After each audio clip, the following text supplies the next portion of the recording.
بسم اللہ الرحمن الرحیم۔ جو ویڈیو آپ دیکھ رہے ہیں، اس ویڈیو میں بتلایا جائے گا وہ زمین و شہر کون سا ہے جہاں سے پوری دنیا پر حکومت کی جا سکتی ہے۔ وہ زمین کون سی ہے جو پوری دنیا کی دارالسلطنت بن سکتی ہے، جہاں پر پوری دنیا پر نگاہ رکھی جا سکتی ہے۔ وہ کون سی زمین ہے جس کو مسلمانوں نے 850 سال تک حاصل کرنے کی کوشش کی ہے۔ ناظرین، ہم آپ کو بتلاتے ہیں وہ سرزمین جہاں سے پوری دنیا پر حکومت کی جا سکتی ہے، وہ قسطنطنیہ ہے، جو ترکی میں واقع ہے، اور اس کو استنبول کہتے ہیں۔ استنبول وہ جگہ ہے جہاں سے پوری دنیا پر حکومت کی جا سکتی ہے، جس کو حاصل کرنے کے لیے مسلمانوں نے 850 سال تک کوشش کی۔ قسطنطنیہ کی 3 طرف سمندر ہے اور ایک طرف خشکی ہے۔ قسطنطنیہ ایسی جگہ ہے جہاں سے بیک وقت یورپ، ایشیا، افریقہ کی بیک وقت نگرانی کی جا سکتی ہے۔ قسطنطنیہ ہی ہے، اگر کوئی انسان پوری دنیا پر اپنی حکومت کرنا چاہے گا تو اس کو قسطنطنیہ ہی کو اپنا دارالسلطنت بنانا پڑے گا، کیونکہ قسطنطنیہ ہی وہ جگہ ہے جو یورپ، ایشیا اور افریقہ کا نقطہ اتصال ہے۔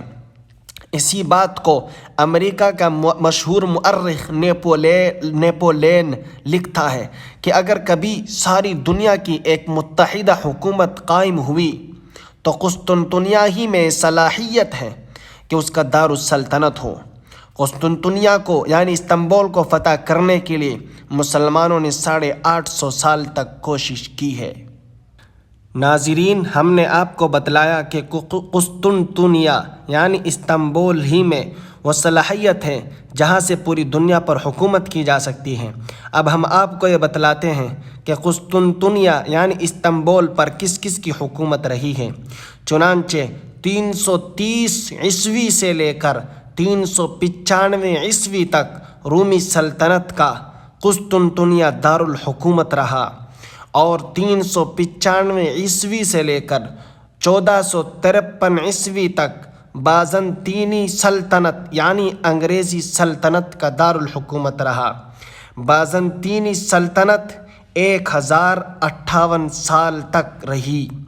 ہم نے آپ کو بتلایا کہ 395 عیسوی سے لے کر 1453 عیسوی تک 1058 سال تک انگریزوں کا قسطنطنیہ دارالسلطنت رہا ہے، یعنی قسطنطنیہ پر بازنطینی سلطنت یعنی انگریزوں نے 1058 سال تک قسطنطنیہ پر حکومت کی۔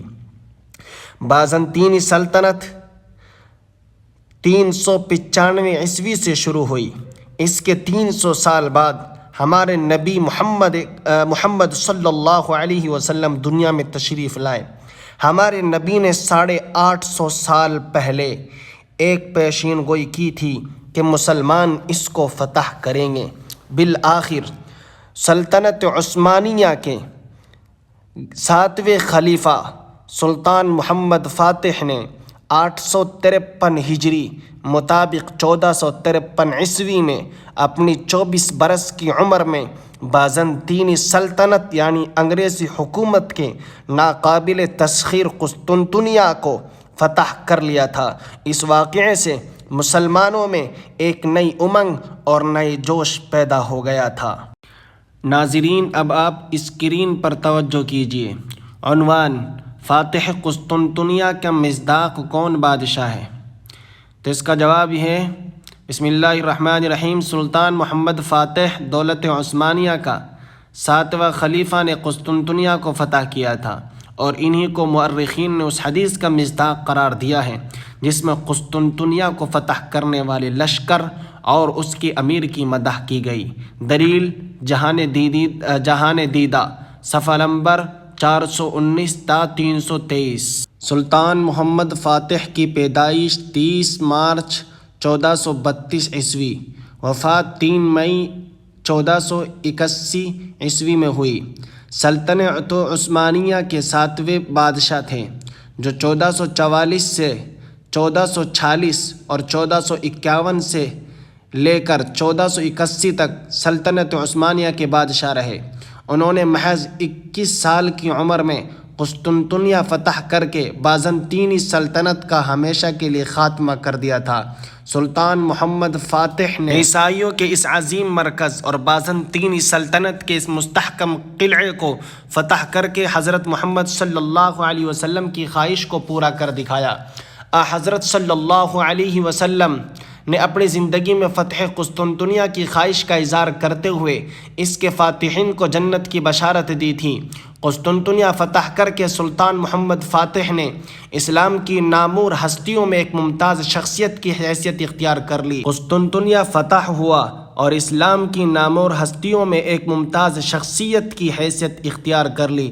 قسطنطنیہ فتح ہوا اور زمانے نے دیکھا کہ بازنطینی سلطنت کے 1000 سالہ غرور اور تکبر کے بت اوندے منہ پڑے ہوئے تھے، اور قسطنطنیہ کی فصیل کے نیچے حضرت ابو ایوب انصاری رضی اللہ عنہ کے مقبرے پر ہلالی پرچم کا سایہ ہے۔ قسطنطنیہ کی تسخیر عالم اسلام کے لیے مسلمانوں کی جرأت و شجاعت کی یادگار ہے۔ عیسائی دنیا کے اس سب سے اہم اور مقتدر مرکز کو جس فراست اور ہوشمندی سے اسلامی دنیا کا حصہ بنایا اور اس اہم اور عظیم شہر کو ملت اسلامیہ میں شامل کیا، وہ کسی معجزے سے کم نہ تھا، مگر خشکی پر جہاز چلا دینے والا یہ سلطان محض فاتح قسطنطنیہ ہی نہیں تھا، اس کی فتوحات کا دائرہ بہت وسیع تھا۔